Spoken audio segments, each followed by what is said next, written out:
Life was fun and interesting, until it wasn't. People of Reddit, what would you do if you were in my shoes? Is there anyone who has experienced what I'm about to narrate here? How did you get through it? Did you ever think of taking revenge? I, 29, used to think I had the best luck amongst the people I knew. I was born into a middle-class family, but my parents were rich enough to pay for my schooling, right down to university, so I don't have any student debt. 2 years after school, I met and fell in love with the most perfect lady ever, and then I married her not so long after. I got a job quite early, since I had worked at a big company, name withheld for personal reasons, during my internship days, and they had offered me a job immediately after I left school. So I didn't even get to spend a day unemployed after school. It was at this company I met my wife, Danielle, 32, she was a customer of the company and she came in regularly. Slowly but surely we started to get comfortable with each other. She came over during my lunch break sometimes. We were so close then that my manager made me sole manager of the project that tied my company and hers, that way we never lose them as a client, he said. She mentioned a few things she liked for her ideal man to have, things I tried to model because I was already smote by her. She said she loved a strong man, in good shape and knew how to use his fist when necessary. I was a slim young man, so I started to hit the gym. I also got into kickboxing, not because she said so, but because I found it to be a good outlet for controlled violence, where two consenting adults beat themselves to shit until one taps out. Also, I started to slowly let her know that I didn't just want to be a friend of hers, but that I wanted more. I started to flirt, tried to be charming and chivalrous, and was pretty telling of my intentions. At first she was put off by the age difference, as I was 2 years younger than she was. With time though, she started to also take a liking to me, which was good. Hey everyone. Unfortunately, basically everyone who is watching these videos isn't subscribed. It would mean the world to me to quickly get out of the full screen video for 3 seconds and press that subscribe button. It's free, and you can unsubscribe anytime. Sorry for bothering and thank you so much if you subscribed. It didn't take long before we were dating, and not even longer after that, we were engaged. Might have been rushed on my part, to be honest. She even said so one day, but hey, I knew I wanted her in my life. Not more than 2 years after dating, we became misses. When I turned 25, I had an idea for a business and I had started to set it in motion. She supported my every move, and even when it cost money to support, she supported me with the money I needed. I thought I had a gem of a woman. Life really comes at you fast. I made huge profits from the business I started, big enough for me to think of having kids with her and also big enough for me to quit my job. After a few more ups and downs, I decided to seek outside help. Some sort of outside investment or a big name to help me push my brand further. So aged 27, I had the opportunity to be on Sharks. For those who don't know what Sharks is, it's this huge-ass reality TV show here in the US, where you get to pitch your ideas and business to the hosts, Sharks, who then decide whether or not your ideas, business plan or product is worth their investment or money. I didn't go in expecting a bid, but still I offered $500,000 for 10% shares in the company. I thought if I lowballed myself I'd get an offer from at least one of them. Even if 3 of them decided to buy in, I and my Danielle would still have 70%, I thought to myself as I prepared my pitch. Things went smoothly on that day. I managed to get them into a bidding war, and I ended up with a take it or leave it offer of $11M for the company in entirety. Of course I accepted the offer. It was double the offer I gave them and even $4 million more than the actual value of the company. When I got home I opened the most expensive champagne I had and we celebrated such a big dub. That night, my wife and I were very passionate. I don't know if it was the happiness that came from selling the company or from the drinks, it might have even been a result of both of them. That was the day our son, who's now 13 months old, was conceived. The next day, I went to the office with my lawyer, where I met Mark Cuban, the shark who made the offer, and his lawyer were already waiting for my arrival. In a few hours, every single detail needed to run the company was explained to his lawyers. I also added that he was free to do anything with the company, but that I would love it if he kept the workers I had. Those guys really helped me and I didn't want them to be out on the streets whilst I smiled all the way to the Bahamas. As that was the last day in charge, I gave all my workers a raise. I didn't need a reason to, and the joy in their eyes and the continuous thanks made me smile. It was bad enough that I was leaving, so I decided to leave them with a goodbye gift. The day ended with me signing all the necessary documents for change of ownership and all. I was paid an additional $1 million to sign a non-compete, which meant I wouldn't try to create another such company and take all their clients. I left happily. My life went according to plan. I worked hard and made enough money to retire 3 years earlier than I even thought. Now I could spend the rest of my time doing things I was passionate about. I had picked an interest in football. I called it soccer then, but now I have achieved enlightenment. So I now had time to watch football matches. I also got more active in the gym and in kickboxing. I trained every day, from 9 to 4. I also sparred with some people who were willing. The bruises and scars from those sparring made me love fighting more with each passing day, so much so that I decided I was going to do kickboxing, even though locally. I got so good at fighting that I literally became the champion of the city. The biggest kickboxer in our city. In just 5 months I became so good that people started to fear getting in the ring with me. I had a respectable record of 13 wins, 1 draw, and 3 losses with 7 TKOs a part of my record. Some agencies tried to reach out to me to join them and to go pro, but I opted against doing so, cause I retired from work. I didn't want to go back to any form of work again, also I had a kid on the way. Even though I opted against doing the kickboxing thing for a job, I still kept up appearances and further increased my record. I started doing a little bit of interstate games also. I had taken 2 games before my wife gave birth and I stopped fighting altogether. Also, I sparred with my coach from time to time. My coach was a middle-aged man who used to be a pro boxer. He wasn't a good boxer and had more losses than he had wins. Sometimes I even wondered why I let him coach me. He was absolutely ripped and shredded and was about 3 inches taller than me. My wife put to bed on the 25th of December, 2021. Yep, you bet your ass I named him Jesus. I had become something of a public figure in the city, a kickboxing sensation they called me. I was just 27 then, so I guess one wouldn't have been wrong to think that I was an upcoming kickboxer. I drove her to the hospital that Christmas. The roads were free so I sped through, no regards for the law. I hurriedly got her a room and within a minute she was already 7 centimeters dilated, so the birth process started. I sat there, holding her hand as she pushed the child out. It was a boy. A carbon copy of myself. Anyone who knew me would know the kid was mine at first glance. I had a mini-me. My joy knew no bounds. Weeks after childbirth, my wife started to change. I had decided that we were moving to a more quiet environment to raise the child and other subsequent children, but my wife, who initially loved the idea, now hated it. This wasn't the only thing she now hated. She hated her child, she hated the foods she used to love, she hated me, and sometimes, I think she hated herself also. I heard it was something that came with childbirth, child hating. Even though I thought the hating was too much and also unwarranted. She didn't want to be around the child, nor did she want to be around me. I tried to help her get through it, but nothing I did seemed to be helpful, nor even appreciated. The baby started having formula 2 weeks after being born because the mother didn't want to breastfeed him. Then one day, I booked a trip to Dubai as a surprise getaway for her. I showed her the tickets and for the first time in 2 months she was happy. She jumped on me, probably the first time she had touched me since she gave birth. The trip made her so happy. She breastfed the child that night and she did for the days leading to the trip. She also had milk prepared for the child, for when we were away. Well, we went out and I had her mom come over to take care of our child. Honestly, we really had fun in Dubai. I used that opportunity to get a place in the environment I had wanted, a mini mansion which had about 10 rooms, a huge garage that would fit almost 12 cars and a big pool. Was warned against having a pool because of the child. I wanted my wife to be happy, so I made sure it had everything she wanted. I also got a house beside the mansion, a house which I pulled down to build myself a barn, or a farm. We ended up using it to start a poultry. Everything didn't cost much, about $1.7 million. Yeah, I know that's still a ton of money.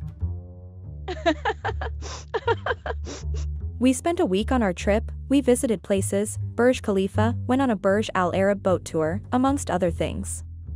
The smile on her face every day was something I loved so much. The nights were also a marvel, sex was brazy. When I say brazy, I mean absolutely nasty. I learned a lot of new things in the bedroom during that week in Dubai. When we returned from the trip, I drove her to our new house. She absolutely loved it. It was in the countryside, a very quiet environment and a place where our child can grow up amongst other kids and actually enjoy his childhood. She thanked me for bearing with her in the months when she behaved absolutely horribly. She promised to try not to return to such habits.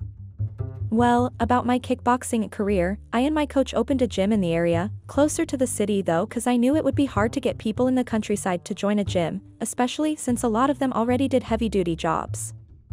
I also trained kids and young adults who were willing to learn and paid how to kickbox themselves. The gym became a real hit in the area. Though not many men were at the gym, we had a ton of middle-aged women visit regularly. Sometimes, when you walked in the gym, you'd think it was a female-exclusive space. The husbands of the women were happy that we were able to get their wives to care about their shape. They would regularly come in to thank Coach and I, and sometimes, they also left tips. It wasn't long before I noticed the real reason why the gym had a lot of women around. My coach was French, and his French accent was really strong. Add that to the fact that this man was a 6'3" mountain of a man, who was probably the fittest person in the countryside, myself included. You have yourself a build that women adored and a voice that made them wet. He, on the other hand, found a way to turn his admirers to clients. I didn't care much about that. My initial doubts were cleared and the gym was hugely profitable. So I did my bi-weekly training with the 12 people who signed up and then sparred periodically with the coach. The spars had a lot of the women watching. Soon we started to host fights and charge the women and other people for viewership. Well, now it had been 6 months since we moved countryside and Danielle had now reverted to her hating ways. She at least breastfed the child for 6 months, which was the bare minimum, before she went back to not wanting to see nor touch the baby. This really made me furious because I had to hire a nanny when I had my wife. We fought regularly about this, sometimes way into the night. Due to the fights we had, I started to sleep in one of the many rooms in the house. At some point I too started to not love her a lot, waking up every day and seeing your child in the arms of another woman while your wife did nothing but sunbathing by the pool, reading her magazines. That attitude disgusted me and I hope within me that she'd change before we lose the love we had for each other.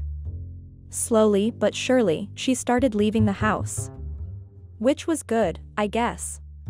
This was until I found out where she always went when I was home. Well, if you were thinking into my gym, you're right on money. She would stop by my gym daily, when I wasn't around, and whenever I came around when she was in the gym, she'd be acting all different. She'd be acting the way she does when I caught her doing something she shouldn't be doing. At first I thought she'd started smoking again, as she had stopped when she got pregnant with baby Jesus. I asked her if she had started smoking, but she denied it. She said she hadn't had a puff of smoke since we started trying for a baby, which was even months before she took in. She got annoyed at the fact that I asked, as they all do. I tried to explain that I simply asked because she stopped breastfeeding and started going out more, so I thought she was smoking and stopped breastfeeding so that she wouldn't hurt the baby. Guess what she said? If I were smoking again, I'd breastfeed him more than before. Maybe if he had brain damage and D*****, I'd be happy. Yeah, what the actual How on earth is this woman a mother? I couldn't stomach what she said, so I left for the poultry farm. My life liked to sunbathe to get away from her responsibilities. I liked to feed the chickens. While I was in the poultry, I saw her leave again. This time a thought entered my cranium: follow her. I thought since she said she wasn't smoking again, what could she possibly be doing? Like a reflex action, I stepped in the car and tailed her, and she drove to the gym. The gym? Why is she heading for the gym? We don't open on Sundays. I thought to myself. I sat in my car, just a bit far from the gym so I could see what's going on and not be noticed. I saw my coach walk out of the gym. I thought she said she doesn't smoke. What could she be doing with coach who smokes in the gym on Sundays? What I saw next dropped my jaw. Coach gave Danielle a flower and then the two kissed, passionately. Hell. Then it started coming back to me. I remembered some of the women who had a crush on him used to come up to me and joke about how the coach now has a girlfriend so they might stop coming to the gym. I always used to laugh it off, cause I knew they wouldn't stop coming and also I knew nothing about a new girlfriend. The women didn't know my wife, none of them had ever seen her so they didn't know that my business partner and coach had been my wife. Well, I was stuck in my chair for a while. Surely this was the last straw. I went back home. I started to keep tabs on her activity, both their activities. I tried to see if I could get any of them to come clean about the affair they were having, but none of them did. Obviously, the next step was to plan my way out of this. I went to the city to meet with my lawyers. He now worked with Mark Cuban because aside from myself and the workers, he was the only other person who really understood the operations.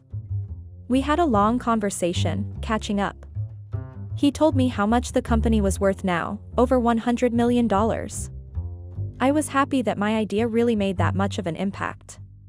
We got down to the actual reason why I came to see him. I discussed my plan right out of the marriage. He told me the whole thing was going to be shitty because infidelity wasn't seen as a reason for separation under the laws in which we got married. He also said that I might have to part with half the money I have right now because she stopped working because of me and she also helped fund my startup before I sold it. When I got home I decided I was going to find a loophole. It took some time but I found one. I opened a trust fund for baby Jesus and put all but $1.5 million in it. I also discussed with Coach and we discussed a favorable deal where he bought out my share of the gym. The money I got from the sale of the gym I put into my mother's account. That was just last week, but now I don't know what to do. Which is honestly why I am here. I need help, advice, criticism, everything and anything I could get. Update. Well, it's been a year. I'm still married to the bitch. We haven't been intimate in a year, which is funny and also good because I don't know what has been in there and I don't want to mix DNAs with nonsense. I planned to get something though. I needed to do something of some sorts, so I planned a revenge. To get to deal with things myself. During our spars, I started letting Coach win more than he normally would. He would get cocky after his wins and I would tell him that I was just rusty. In my conversations with him I started to put an idea in his head. A no-holds-barred match. At this point, I had strategically lost 17 spars in a row against him. Slowly but surely, he bought into the idea. He started to train for the match, and we started to advertise it. Most of the women who liked him had got tickets to distribute to friends. I made sure it was going to be big.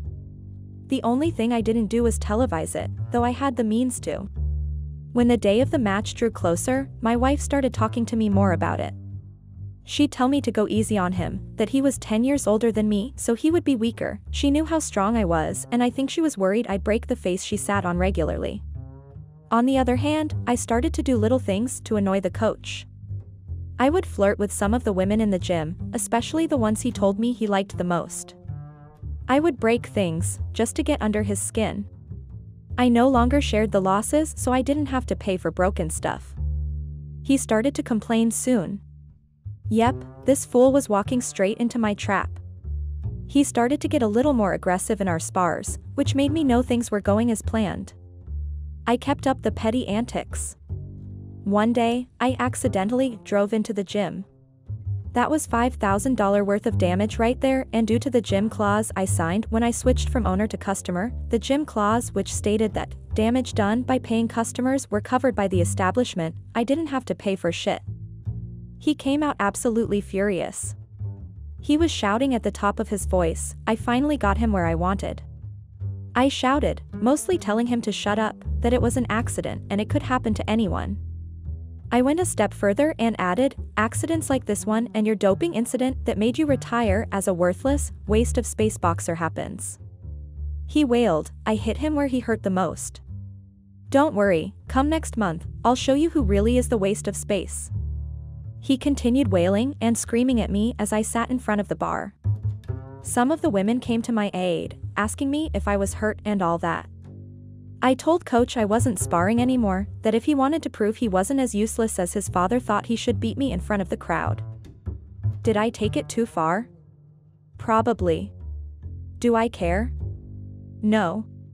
He crossed the line in our relationship when he decided my wife was a sex toy to be used. Said wife came back home later that day, shouting and screaming at me for crashing into the shop. She was in a fit of rage, so wild that she accidentally slipped the already known fact that she was sleeping with him.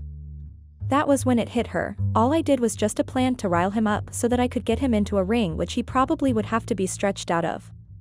She started pleading with me to go easy on him, to forgive her, to yada, yada, yada. Pleas that fell on deaf ears. I didn't see the coach again until the D-Day. Day of his reckoning. I was able to get myself up to his weight class, and though he was still 20 pounds heavier, I was certain I would destroy this bastard. The match started, and in less than 20 minutes the match ended.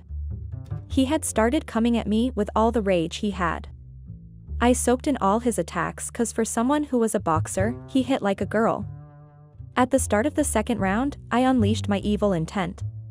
He had gone into the second round leading on points, but after the first elbow shot hit him at the back of the head, things changed and the 5,000 people in the audience saw that things changed. I pound this mother like a Nigerian woman would pound yam for their savory pounded yam and a goosey soup delicacy. Halfway into the second round he couldn't even stand well. He was staggering around the place, he fell down twice and he wanted to stay down, but I shouted at him, "Your father would be rolling in his grave right now. How can such a great boxer give birth to such a failure? 39 matches in your career and you had no KOs, not even one. You're a disgrace to combat sports." He stood up and I pounded him more, again and again and again. I hit him in the jaw with my knee. That was the last time he stood up.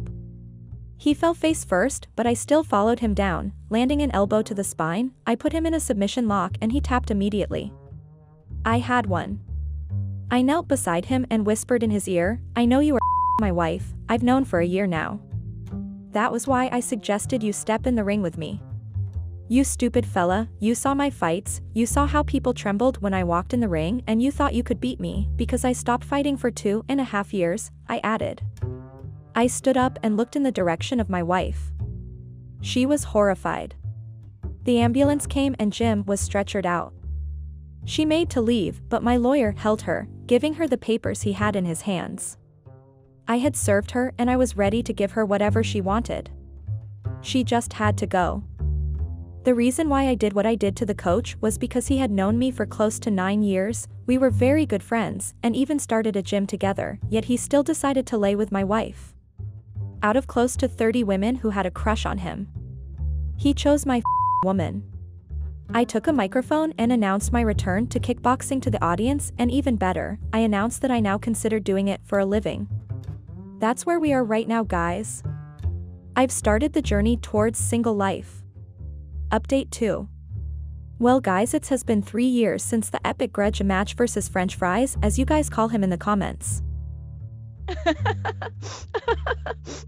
I am now divorced 2 years, although I had to forfeit the mansion and 40% of all my other assets, which meant she got 1% shares of Amazon, 0.4% shares in Tesla, and also $500,000 cash.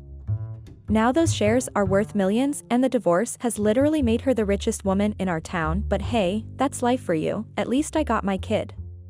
Full custody. I also went back into kickboxing, and now I have an even better record of 32 wins, 1 draw, and 3 losses. I hadn't lost a match since I got back 3 years ago. All in all, I am enjoying myself. I'm still very rich, wealthy in capitals. Also now, I have finally found peace. I thank you all for reading this and for bearing with me as I lived this story for you. I hope that whoever sees this and is hurting from a similar situation finds solace in the comments. I will be moving on to other things like raising my son, taking cooking classes, and so on and so forth. Thanks. Okay. Medium dark skin tone emoji modifier.